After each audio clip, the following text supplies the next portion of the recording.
Hi, this is Aaron from the Jam Station with a deep dive on Lick of the Week 12. Last week's E minor pentatonic lick was lots of fun and covered pretty much the whole neck.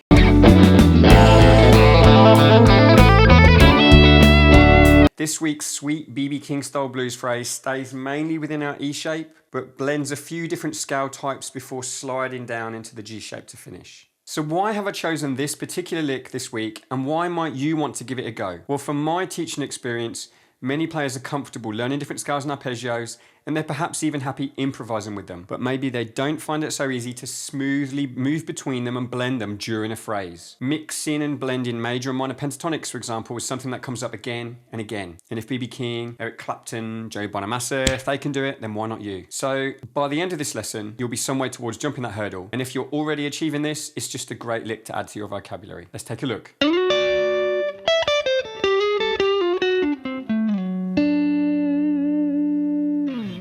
So, our objectives. What can you hope to have learnt by the time you get to the end of this video? 1. As this lick doesn't use one particular scale shape, you'll have learnt how to identify different scales and arpeggios that we're using as we move through the phrase, all related to the root note of D. 2. Last week we were counting sextuplets, groups of 6. This week you're going to improve your ability to count 16th notes, groups of 4, also known as semiquavers here in the UK. 3. You're going to learn 2 shapes for sliding sixths, which are a great way to highlight the tonality of our D7 chord, and hang around till the end where I'll show you how to play sliding sixths for all of the chords in this key. Okay, let's get started. Remember, we're now adding chapters down below in the description. So if you want to repeat or even skip a section, please do so. Work through the lesson at your own pace so you get the most from it. Remember that the tab from this lesson is available from our Patreon. Membership is currently $1 a month, which is actually cheaper than paying for the tab itself at $3. Right, I'm going to quickly play through the different sections of the lick and show you where the scale shape may change. Look out for a mode, a blues scale,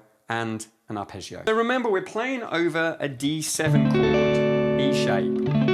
We're going to start with a slide into the 3rd, F sharp, and while I'm holding that down, I'm going to play the root note D on the top string. We're then going to move on to the 9th, E, and descend root, again, minor 7th, C, and the 5th, A.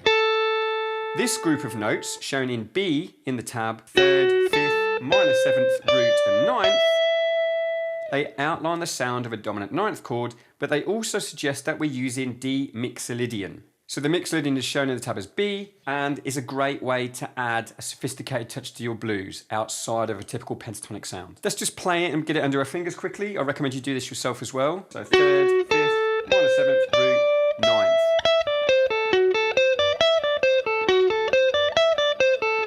You see 2 of those notes are outside of a typical pentatonic shape. I'm now going to start my next group of notes from the root note D, come down onto the minor 7th, the 5th, the 4th, and then I'm going to go up to the diminished 5th, also called the flat 5th, and then I'm going to come up to the 5th, down to the 4th, and down to our minor 3rd. Okay? You'll have seen this note before in your minor pentatonic scale. So with the addition of the diminished 5th, we're now playing D blues, okay? This is shown in the tab as C. Get this shape under your fingers. So we're gonna have 1 bar, 2 scales. So even if you're playing over a dominant 7th chord, which contains a major 3rd, there she is. Adding in the minor 3rd in the blues is really common and can stop a phrase sounding too sweet. Into bar 2, we're back on that major 3rd again, but we're now coming down, root, minor 7th, 5th, down to fret 9 on the A string, major 3rd again. Upon closer inspection, this is a D dominant 7th arpeggio.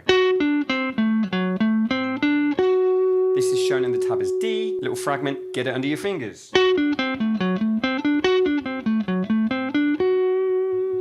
So to summarise, we're moving through the D Mixolydian mode, the D blues scale, and a D7 arpeggio. We're good to go. So why am I showing you this first and not diving straight into the technical part of the lesson? Well, point 1 of our objectives was to identify the different scales in play, and it's always useful to get an overall idea of the sounds that we're playing in our phrases, not just blindly following some tab. Now, would B.B. King or Eric Clapton or Joe Bonamassa, guys who are adept at blending scales like this, would they be consciously thinking, okay, I'm going to play the Mixolydian mode, and then I'm going to play the blues scale, and now I'm going to play an arpeggio?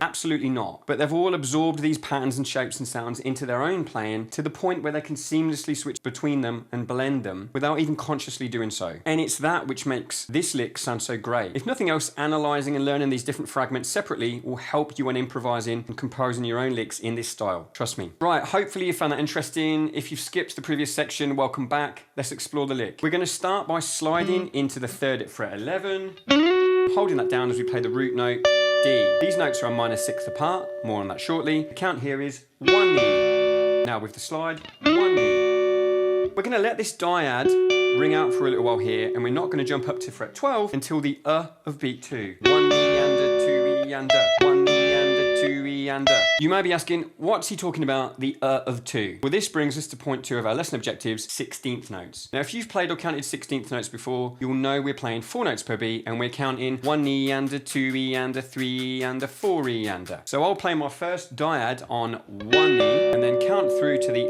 of beat 2. 1 knee and a 2 E and a. The next 3 beats are a little bit simpler. Beats 3, 4, and beat 1 of bar 2, they're all straight 16th notes, which makes it nice and easy to count, but equally easy to break them down into easily repeatable phrases which we can loop to a metronome and assimilate. Muscle memory is the key idea here. I'm going to put a metronome on at 72 beats per minute. If this is too fast or too slow, make sure that you pause the video and play with the metronome at a suitable tempo for your level. So, beat 3, we're coming down the blues scale here. 10, 13 and 10 on the B string, 12 on the G string. I'm going to alternate pick down, up with the click. 1 E and a 2 and.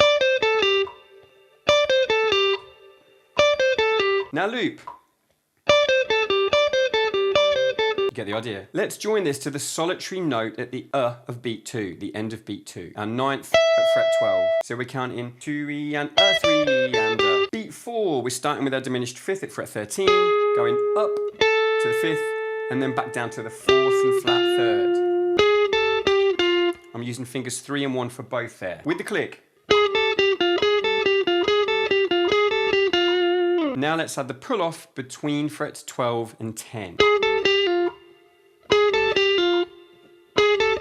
Now it's important that we join beats 3 and 4 together, because when you look at the tab, you'll see that at the join point between the 2 beats, there's actually a hammer on. So you can either use your 2nd and 3rd fingers to hammer from frets 12 and 13, or fingers 3 and 4.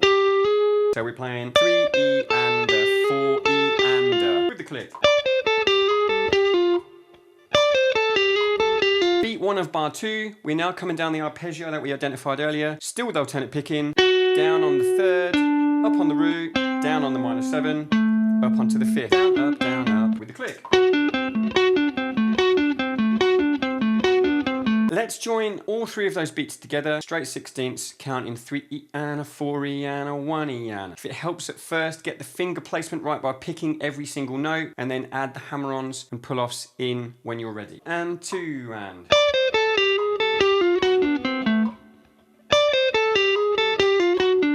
We're right at the end now. The lick ends with another dyad on beat 2 of bar 2. The rhythm has changed to 8th notes, so now we're counting 2 and. And we're letting the notes ring together. 2 and.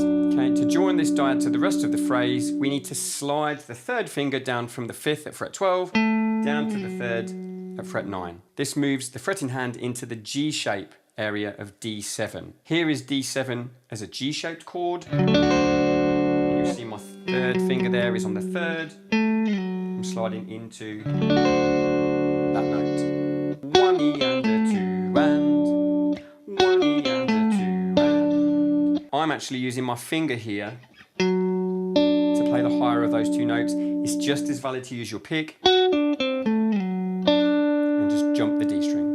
Right, we're nearly there. Now from beat 3 of bar 1 to the end, counting the 16th notes out loud if you can. It's not that easy, but it does get easy with practice. It really helps to sort of tie you in with the timing. 2 and 3 E and a 4 E and a 1 E and a 2 and. I think we're ready for the full lick. 1 E and a 2 E and a 3 E and a 4 E and a 1 E and a 2 and. One more time. 1 E and a 2 E and a 3 E and a 4 E and a 1 E and a 2 and. Objective 3. Now the lick starts and finishes with 2 different fingerings of a dyad. The lower note is the major 3rd, F sharp, and the higher note is the root D.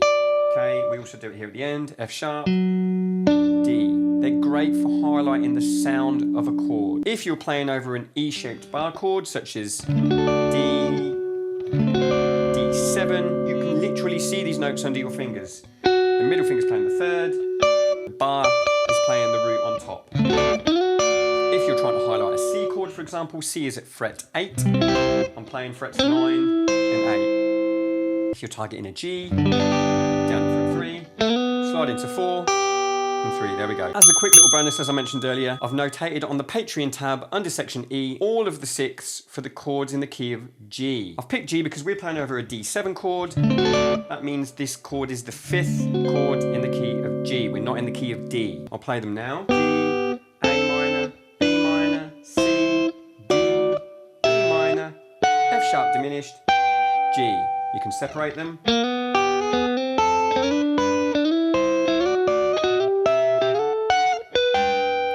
You can come down. They sound great.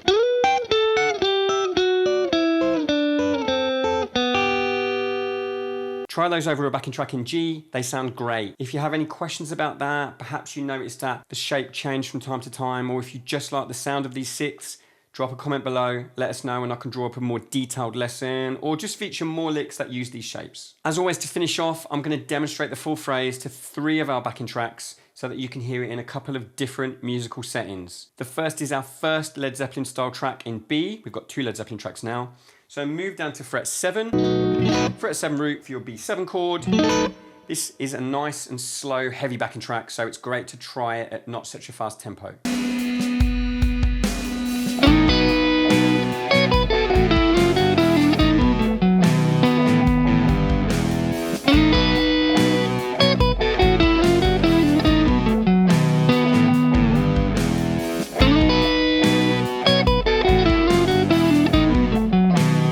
The second is our Stevie Ray Blues backing in D at 106 beats per minute. These 16th notes will be a challenge, but we like a challenge.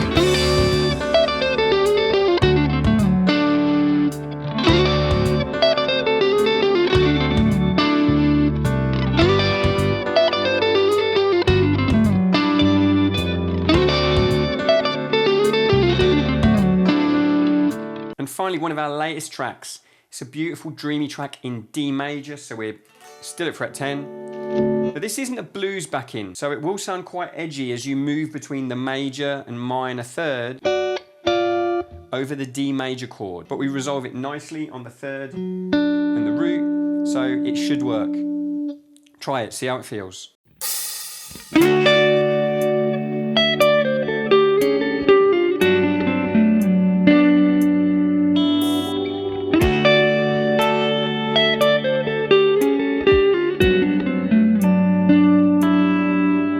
Thanks for staying with us till the end. Please consider clicking like or leaving us a comment with any thoughts or feedback. It's really helpful. We've just had a Deep Purple style backing track come out, a chance for you to play with your A flat minor pentatonic scale or Dorian mode over a proper rock track. Otherwise, keep in touch. Be ready for Lick of the Week 13 next week, which, to celebrate Richie Blackmore's 80th birthday this week, will be a Blackmore-inspired Dorian phrase. Thank you. See you soon.